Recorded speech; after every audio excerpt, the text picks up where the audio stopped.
우한시 인근 장사공항을 통해 귀국하였으며 귀국 당시에는 증상이 없었으나 1월 26일 오후부터 몸살 기운이 생긴 것으로 확인되었습니다. 현재까지 가족 등 접촉자 10명이 확인되어 자가격리 후에 심층조사를 시행한 결과 접촉자 중에 1명 지인께서 검사 양성으로 오늘 오후에 확인이 돼서 현재 조사가 진행 중에 있습니다. 6번째 환자는 55세 남자 환자로서 3번 확진 환자와 1월 22일 한일관에서 함께 저녁 식사를 하셨으며 1월 26일 세 번째 확진 환자의 접촉자로 분류되어 능동감시를 실시하고 있었습니다. 이후 역학조사 과정에서 세 번째 환자의 증상 발현 시간이 저녁 7시에서 오후 1시로 변경됨에 따라서 관할 보건소가 접촉자를 관리하는 과정에 신종 코로나 바이러스 검사를 실시하게 되었고 어제 확진이 되었습니다. 6번 환자의 접촉자는 현재까지 조사 결과 8명이 확인이 되었고 자가격리 후에 심층조사를 시행한 결과 가족 2명에서 검사 양성으로 추가 확인이 되었고 현재 조사가 진행 중에 있습니다. 7번째 환자는 중국 우한에서 청도를 거쳐 1월 23일 인천공항으로 귀국하였으며 1월 26일부터 기침 등의 증상이 있었던 것으로 확인되었습니다. 현재까지 역학조사한 결과 가족 등 밀접 접촉자가 2명이 확인되었고 자가격리가 되었습니다. 추가적인 이동 경로와 접촉자에 대해서는 계속 조사가 진행 중에 있습니다. 또한 8번째 환자에 대해서 말씀을 드리겠습니다. 중국 우한에서 청도를 거쳐 1월 23일 인천공항으로 귀국한 62세 여성을 오늘 오후 8번째 확진 환자로 확인을 하였습니다. 해당 환자는 현재 국가지정 입원치료병상에 격리되었으며 현재 즉각대응팀이 나가서 추가 조사를 진행할 예정으로 조사가 이루어지는 대로 결과를 정리하여 공개하도록 하겠습니다. 세계보건기구는 현지 시각 1월 30일 국제보건규약 긴급위원회를 개최하여 국제보건위기 상황을 선포하였습니다. WHO는 국제적으로 조직화된 노력이 필요함을 강조하면서 정기적인 정보 공유 및 연구를 통해 감염원을 파악하고 잠재적인 사람 간 전파력을 파악하고 또 유입 사례 대응 및 치료제 개발 등을 위한 노력에 참여할 것을 촉구하였습니다. 질병관리본부는 이에 따라 금일 오전에 위험평가 회의를 개최하고 아직까지는 우리나라는 지역사회 유행이 확산된 상황은 아니어서 감염병 위기경보는 현행의 경계 단계를 유지하지만 지역사회 감염 사례가 증가함에 따라 확산 방지 대책을 강화하기로 하였습니다. 현재 수준에서는 의심 환자를 조기 발견하는 게 가장 중요합니다.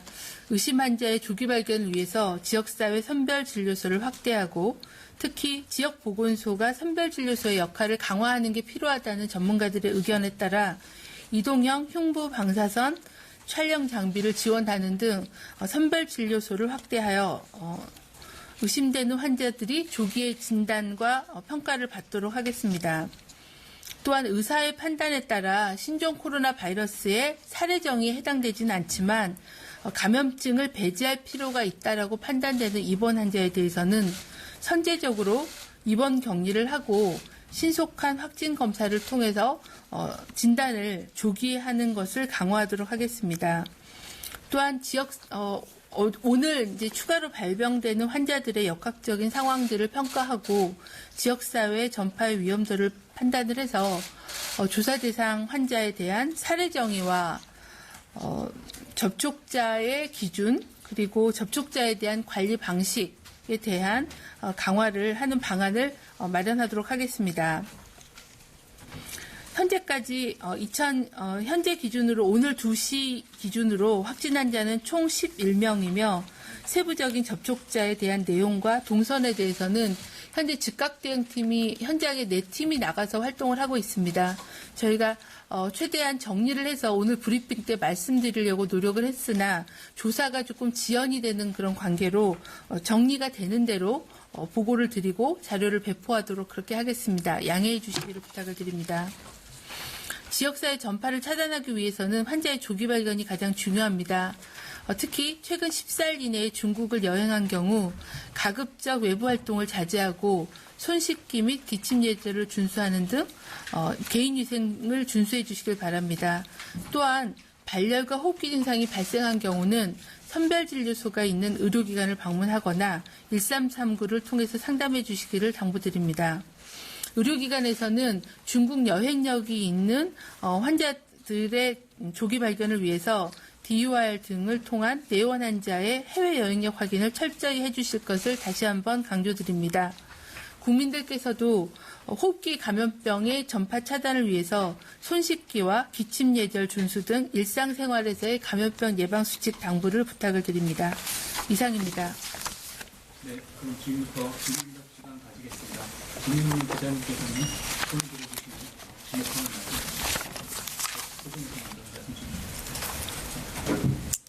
서강입니다.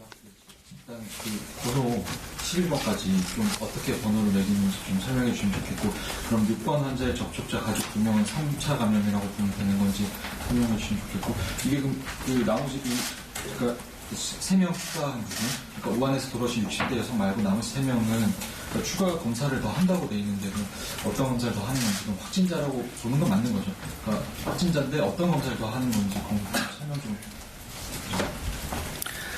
지금 현재 환자 번호는 8번까지는 저희가 번호를 부여했는데 오후에 저희가 브리핑 준비하면서 검사가 확인된 3명의 접촉자에 대해서는 아직 번호 부여를 하지 않았습니다. 그건 저희가 정리를 해서 환자 현황은 말씀을 드리도록 하겠습니다. 접촉자 3명이 9번, 10번, 11번이 되는 겁니다. 그래서 총 11명이 환자가 되는 거고요.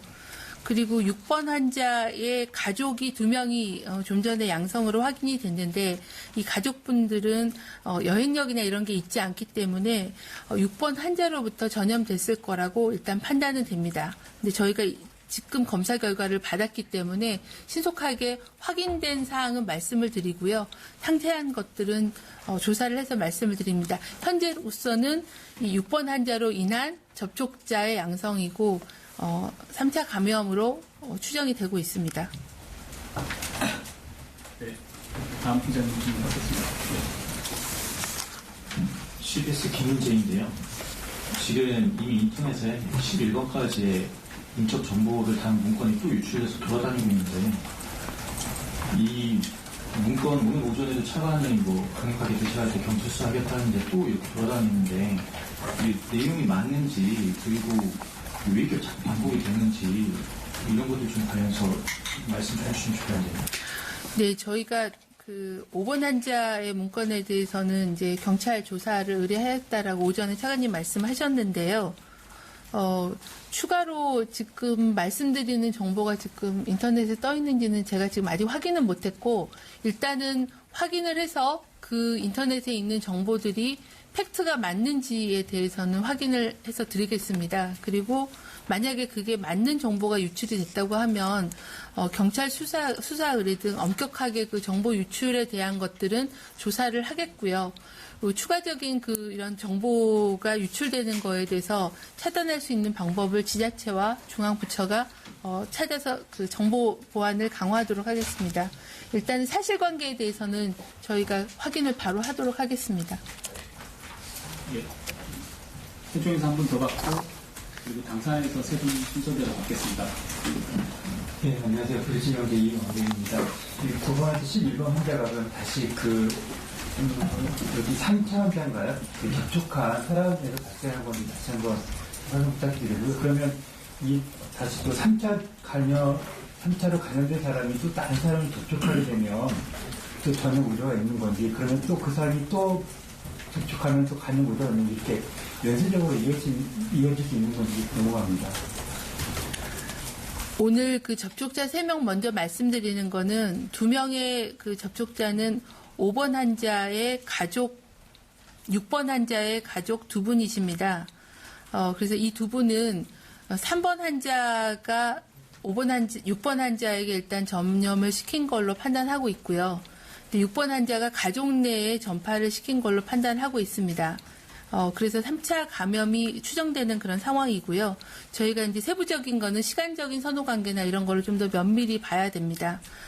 그리고 6번 환자와 그리고 새로 그 가족 두 분은 증상이 이제 거의 경미한 그런 상황입니다. 그래서 그 부분에 대한 그 해석과 위험도에 대한 평가는 진행이 돼야 될 것 같습니다.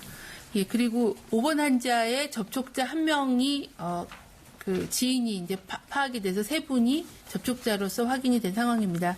이렇게 그 전파가 진행이 되면서 전염력이 어떻게 되느냐에 대해서는 아직까지는 이 신종 코로나 바이러스가 많이 밝혀지지 않았기 때문에 어떤 정도의 감염력을 가질지에 대해서는 좀 더 지켜봐야 된다고 생각합니다. 네, 그럼 세종에서 당산에서 기자 세 분 질문 받고 다시 넘어가겠습니다. 순서대로 당산에서 순서를 정해서 세 분 말씀해 주십시오. 네, 저 중앙일보 이에스더 기자입니다. 지금 3번 환자에서 6번 환자가 감염되고 또 3차 감염가 지금 나온 것으로 추정되는데 3번 환자 같은 경우는 90분 이상 밥을 같이 먹은 6번 환자를 지금 일상 접촉자로 분류하셨다고 했잖아요. 근데 밀접 접촉자로 분류됐어야 되는 게 아닌지, 그러면 밀접, 일상 접촉자를 구분하는 기준이 무엇인지, 그러면 각각 밀접 접촉자랑 일상 접촉자는 어떻게 정리를 하고 계실 건지, 예를 들면 메르스 때는 밀접 접촉자는 자가격리를 시켰고 일상 접촉자는 운동 감시를 했는데 이번에는 그런 기준이 딱히 없는 건지 좀 그러니까 접촉자에 대한 관리가 조금 느슨한 게 아닌가라는 생각이 들어서요. 그 부분에 대해서 설명을 좀 해주셨으면 좋겠습니다. 네, 저희가 3번 환자인 경우에는 그 저녁 식사를 하셨다는 그 날에 대한 조사를 할 때 환자분은 저녁을 먹고 호텔로 돌아왔을 때부터 이제 발병을 하였다라고 말씀을 하셨습니다. 그래서 식사 이후의 시간을 저희가 접촉의 범위로 일단 잡았었고요. 하지만 그때는 직전에 식사를 같이 하셨기 때문에 일단 일상 접촉자로 환자를 분류를 했던 그런 상황이었습니다. 그런데 이분에 대한 카드나 다른 동선에 대한 걸 추적 조사를 하다 보니까 이분이 발병한 게 저녁 식사 후 호텔이 아니라 그날 당일 오후 1시 정도부터 증상이 발생을 한 걸로 그렇게 판단되고 또 환자분에게 그런 사항을 파악을 해서 저희가 지난번에 그 접촉자의 숫자를 추가로 더 확대했다라고 말씀을 드렸습니다. 그래서 그런 과정에서 이제 2차 조사를 하는 과정 중에서 이 6번 환자의 그 접촉의 강도를 저희가 재분류를 했었어야 되는데 이 부분에 대한 거를 그냥 일상 접촉자로 관리를 하고 있었던 그런 오류가 있었다고 생각합니다. 그래서 그 부분에 대해서는 저희가 좀 더 엄격하게 그 접촉자에 대한 분류와 관리를 하도록 그렇게 하겠습니다. 그리고 말씀드린 대로 저희가 계속 이 신종 코로나 바이러스의 유행과 임상적인 특징과 역학적인 특징이 계속 밝혀지고 있어서 그런 발표된 현재까지 알려진 정보를 토대로 위험도를 평가해서 사례 정의에 대한 기준과 그리고 접촉자에 대한 관리를 강화하는 게 필요하다라는 의견이 있어서 세부적인 방안에 대해서는 검토하고 있는 중입니다. 네, 그럼 한국일보 김민호 기자님, 국민일보 김영선 기자 순서로 말씀해 주십시오. 예, 저 한국일보 김민호입니다. 방금 말씀하신 내용 중에 보면 결국은 이제 무증상 감염에 대한 얘기도 계속되고 있고, 그래서 앞으로 밀접 접촉자를 판단하는 그 시점을 앞당긴다든지, 아니면 증상이 없던 시기에 접촉한 사람도 감염 추적하는 테두리 안으로 들어온다든지 그런 대책이 준비되고 있는지 궁금하고요. 두 번째 질문은 역학조사관이 현재 조사한 사람이 몇 명이고 앞으로 조사할 사람이 몇 명인지, 몇 명의 역학조사관들이 활동하고 계신지, 현장 인력이 부족하지 않나 이런 지적이 나와서 그런 부분이 좀 궁금합니다. 예. 네, 그 무증상 감염에 대해서 계속 논란이 있어 왔습니다. 그런데 저희 사례도 이제 더 내용, 증상이나 이런 것들을 의사가 격리병원에서 좀 더 증상의 발현이 되거나 증상의 내용을 파악을 해야 될 거라고 생각을 합니다. 그래서 저희 말고도 독일이나 이런 데서도 그리고 또 중국에서도 발병 직전에 무증상 시기에 노출이 돼서 감염됐다라는 그런 사례들이 일부 보고가 되고 있습니다. 그래서 그런 사례들을 지금 면밀히 분석을 해서 역학조사의 노출 시기를 어떻게 판단할 건가에 대해서는 좀 더 많은 의견 수렴을 해서 판단을 해야 되는 상황이어서 지금 그 부분에 대해서는 뭐 연장을 한다, 확대한다 말씀드리기는 좀 어려울 것 같습니다. 검토를 하고 있다라는 말씀 드리겠습니다. 역학조사관은 현재 저희가 즉각대응팀이 4개 팀이 나가서 이 5번 이후의 환자에 대한 조사를 진행을 하고 있습니다. 그래서 한 팀이 나가게 되면 그 과장급의 방역관하고 역학조사관이 서너 명 정도가 나가서 동시에 조사를 진행을 하고 있는 상황이어서 역학조사 인력이 약간은 부족한 상황이긴 합니다. 하지만 저희가 이제 시도의 역학조사반하고 보건소하고 같이 팀을 이뤄서 조사를 진행하고 있고요. 확진 환자가 확대됐을 때 역학조사를 어떻게 수행할 건지에 대해서는 내부 검토를 하고 있습니다. 네, 그럼 국민일보 기자님.